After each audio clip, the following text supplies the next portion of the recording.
Hai, inilah kasus paling melegenda di Indonesia. Satu keluarga ditemukan tewas di dalam rumah mereka sendiri. Tidak ada tanda perampokan, tidak ada kerusakan, tidak ada jeritan minta tolong. Hanya tubuh-tubuh yang tergeletak diam dan dingin. Awalnya kasus ini disebut sebagai keracunan biasa, sebuah tragedi keluarga, sebuah musibah yang dianggap selesai dalam satu malam. Namun polisi segera menyadari ada sesuatu yang sangat tidak wajar, dan dari satu rumah kecil di Bekasi itu terbongkarlah salah satu kasus pembunuhan berantai paling mengerikan dalam sejarah Indonesia modern. Kasus yang melibatkan penipuan, modus agama, uang, dan pembunuhan terhadap orang-orang terdekat. Inilah kasus Wawon CS. Seperti biasa, bersama Black Corner, stabilkan posisi kalian.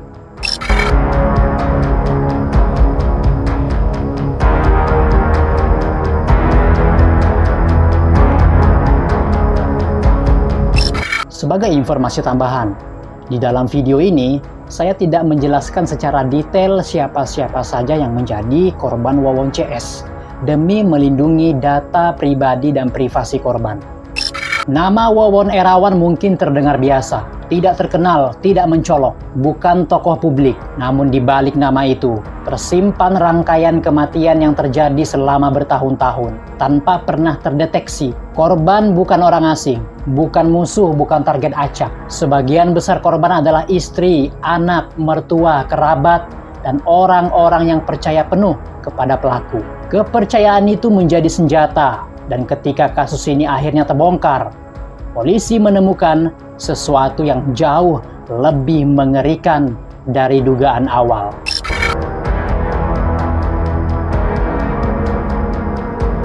Penyelidikan mengarah pada 3 orang pelaku utama, Wawon Erawan, Solihin alias Duloh, dan MDD Solehudin.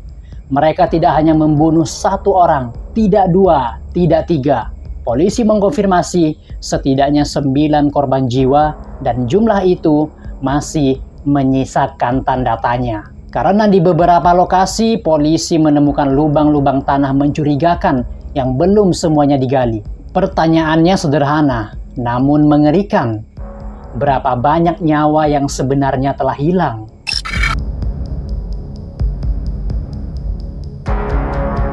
Kita mulai dari Wawon Erawan yang merupakan tokoh utama dalam kasus ini. Wawon bukan orang kaya, bukan tokoh agama, bukan pula orang dengan latar pendidikan tinggi. Ia hidup berpindah-pindah, sering mengaku memiliki kemampuan spiritual, dan gemar menjanjikan sesuatu yang tidak bisa dibuktikan. Bagi orang luar, Wawon terlihat biasa saja. Namun bagi orang-orang yang percaya padanya, ia adalah sosok yang tahu jalan keluar, dan kepercayaan itulah yang menjadi pintu masuk bagi kejahatan. Berbeda dengan Wawon, Solihin atau Duloh adalah sosok yang lebih tertutup. Ia jarang bicara di depan umum, tidak suka tampil, namun hampir selalu hadir di setiap peristiwa penting.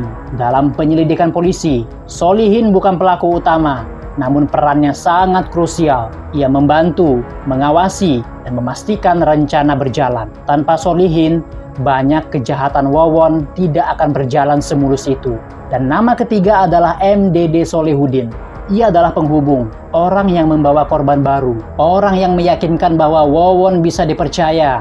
Dede bukanlah penggagas, bukan pula eksekutor utama, namun dialah yang membuat lingkaran korban terus bertambah. Dan dalam kejahatan berantai, peran seperti ini seringkali sama berbahayanya. Dan yang menariknya, tidak ada struktur resmi di antara mereka. Tidak ada pemimpin yang diumumkan, tidak ada perintah tertulis. Namun peran masing-masing terbentuk dengan sendirinya.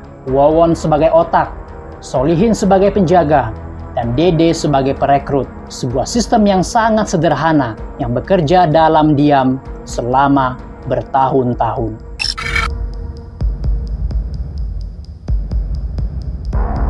Kasus ini tidak terbongkar karena pengakuan, tidak pula karena laporan orang hilang. Kasus ini terbongkar karena 3 orang tewas dalam satu rumah. Sebuah rumah sederhana di wilayah Bekasi, Jawa Barat. Tidak ada jeritan, tidak ada perlawanan, tidak ada kerusakan yang mencurigakan. Hanya keheningan dan kematian.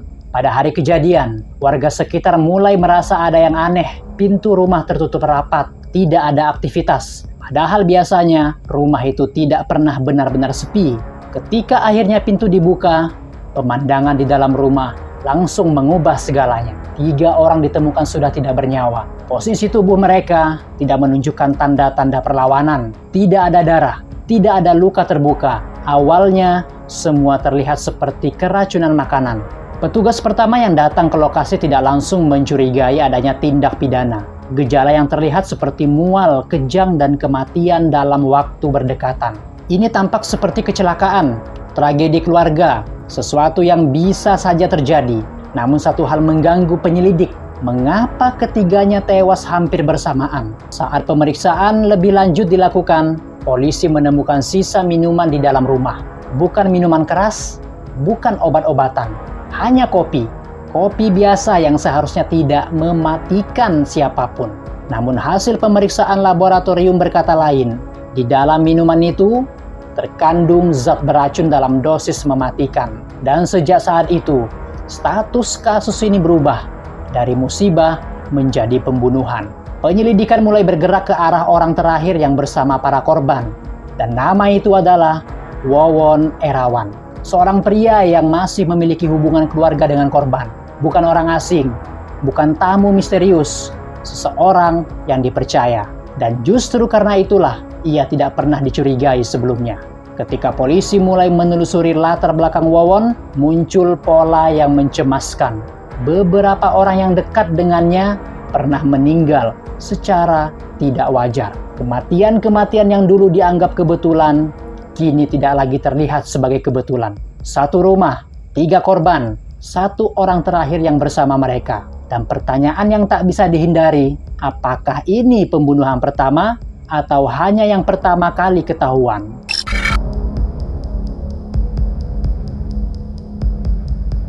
Pembunuhan berantai jarang dilakukan secara impulsif. Ia membutuhkan metode konsistensi dan yang terpenting, cara tidak langsung terdeteksi. Dalam kasus Wawon CS, metode itu bukan senjata tajam, bukan senjata api, melainkan sesuatu yang tampak sangat biasa, yaitu minuman. Wawon dan kelompoknya tidak menciptakan racun khusus. Mereka menggunakan zat yang mudah didapat, bahkan yang seharusnya bukan untuk dikonsumsi manusia. Zat ini dicampurkan ke dalam kopi atau minuman lain. Tidak berwarna mencolok, tidak berbau tajam.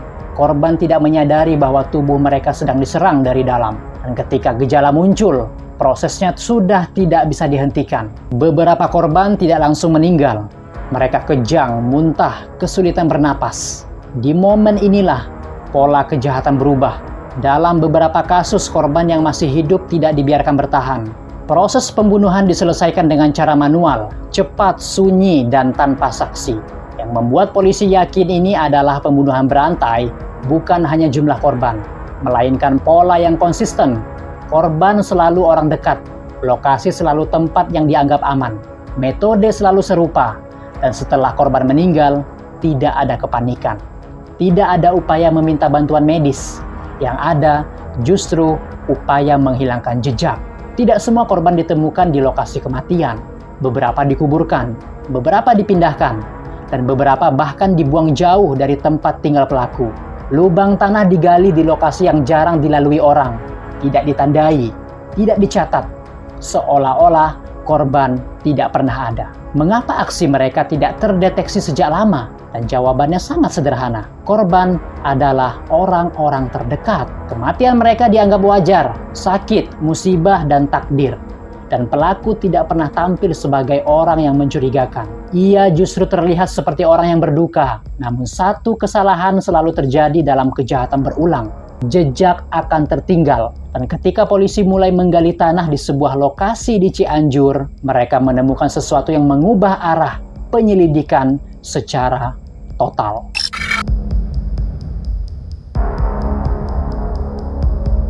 Jika kematian di Bekasi adalah pintu masuk kasus ini, maka apa yang ditemukan di Cianjur adalah pintu menuju kenyataan yang jauh lebih gelap. Karena untuk pertama kalinya, polisi tidak lagi hanya berhadapan dengan dugaan pembunuhan. Mereka berhadapan dengan kuburan. Penyelidikan membawa polisi ke sebuah rumah di wilayah Cianjur, Jawa Barat. Rumah ini tidak tampak istimewa. Tidak ada garis polisi sebelumnya. Tidak ada laporan orang hilang yang terhubung langsung. Namun satu hal mencurigakan. Tanah di sekitar rumah itu terlihat tidak alami.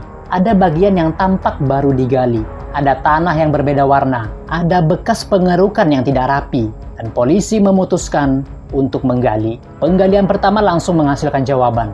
Di bawah lapisan tanah itu, polisi menemukan sisa jasad manusia. Tidak ada penanda, tidak ada identitas. Hanya tubuh yang dikubur dengan cepat dan seadanya. Temuan ini langsung mengubah status kasus. Ini bukan lagi satu pembunuhan, ini adalah rangkaian kematian. Penggalian tidak berhenti pada satu titik. Polisi menemukan lebih dari satu lokasi penguburan. Beberapa jasad ditemukan di halaman yang sama, sebagian lainnya di area sekitar. Setiap jasad menjawab satu pertanyaan, namun memunculkan pertanyaan baru. Berapa lama mereka berada di sana? Mengapa tidak ada yang mencari? Dan siapa mereka? Perlahan identitas korban mulai terungkap. Sebagian adalah anggota keluarga pelaku sendiri. Sebagian lainnya adalah orang-orang yang pernah berhubungan dekat dengan Wawon dan kelompoknya. Orang-orang yang suatu hari ada dan keesokan harinya menghilang begitu saja. Tanpa laporan, tanpa jejak. Fakta paling mengerikan bukan hanya jumlah jasad, melainkan waktu.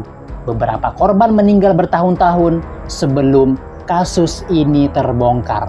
Artinya, selama bertahun-tahun itu, pelaku hidup bebas, tanpa kecurigaan, tanpa rasa bersalah yang terlihat, dan kemungkinan tanpa menjadi korban terakhir. Namun penyelidikan belum selesai, karena tidak semua korban dibunuh karena konflik keluarga. Beberapa korban datang dari luar lingkaran itu, orang-orang yang tergiur janji, uang, dan harapan akan hidup yang lebih baik.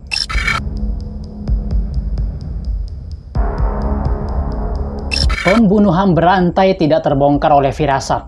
Ia terbongkar oleh detail yang kecil, kesabaran, dan bukti yang tidak bisa dibantah. Dalam kasus Wawon CS, polisi menghadapi satu tantangan besar. Kejahatan ini terjadi selama bertahun-tahun. Awalnya polisi hanya memiliki satu lokasi kejadian, rumah di Bekasi, namun seiring pengakuan dan temuan baru, jumlah TKP bertambah. Bekasi, Cianjur, beberapa titik lain yang sebelumnya tidak pernah masuk radar penyelidikan.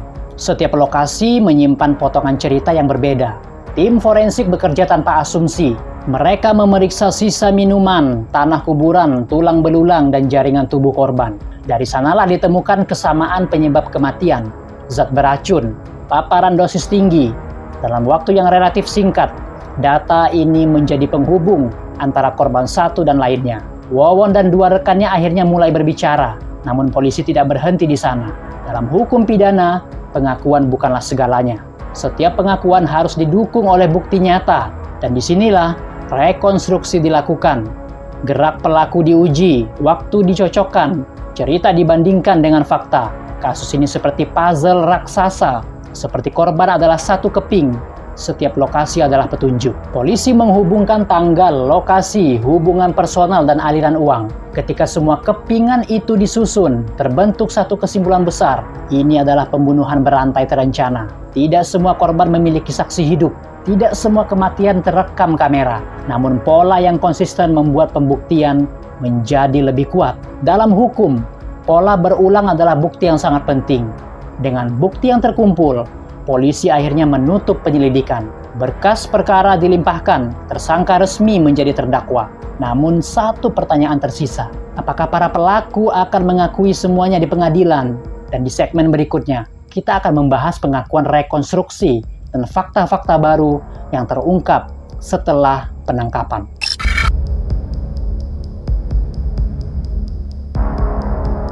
Setelah penangkapan, kasus ini tidak langsung selesai.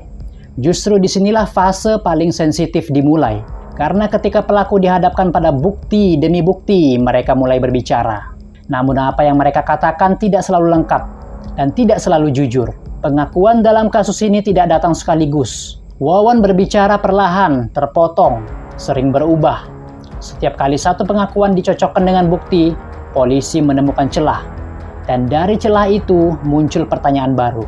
Apakah masih ada korban yang lain? Apakah semua kematian sudah terungkap? Untuk menjawabnya, polisi melakukan rekonstruksi. Pelaku diminta memperagakan setiap tahapan kejahatannya. Dari cara mendekati korban, menyajikan minuman, hingga apa yang dilakukan setelah korban tidak bernyawa. Rekonstruksi ini bukan untuk tontonan. Ini adalah alat hukum untuk menguji kebenaran cerita. Dalam rekonstruksi, muncul detail yang sebelumnya tidak diketahui. Beberapa korban tidak langsung meninggal. Ada jeda waktu, ada penderitaan. Dan pada momen itu, tidak ada upaya untuk menyelamatkan. Keputusan untuk mengakhiri nyawa diambil secara sadar. Polisi juga menemukan bahwa tidak semua kematian berniat sama sejak awal. Sebagian dimulai dari penipuan, sebagian dari konflik, sebagian dari ketakutan terbongkar. Namun semuanya berakhir dengan keputusan yang sama, menghilangkan korban. Meski banyak yang terungkap, polisi menyadari satu hal, pengakuan memiliki batas. Ada hal-hal yang mungkin tidak akan pernah diakui.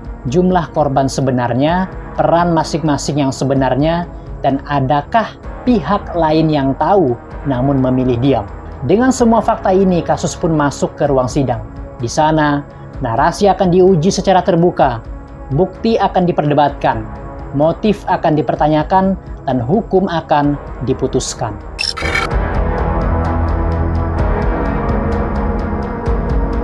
Ketika penyelidikan selesai, kasus ini berpindah tempat. Dari ruang interogasi ke ruang sidang. Disinilah cerita tidak lagi dibangun oleh dugaan, melainkan oleh bukti dan hukum. Dan di ruang inilah pula, nasib 3 terdakwa akhirnya ditentukan. Jaksa menyusun dakwaan berdasarkan rangkaian pembunuhan. Bukan satu peristiwa, bukan 2, melainkan pola pembunuhan berantai yang dilakukan secara sadar dan berulang. Jaksa menilai kejahatan ini memenuhi unsur pembunuhan berencana.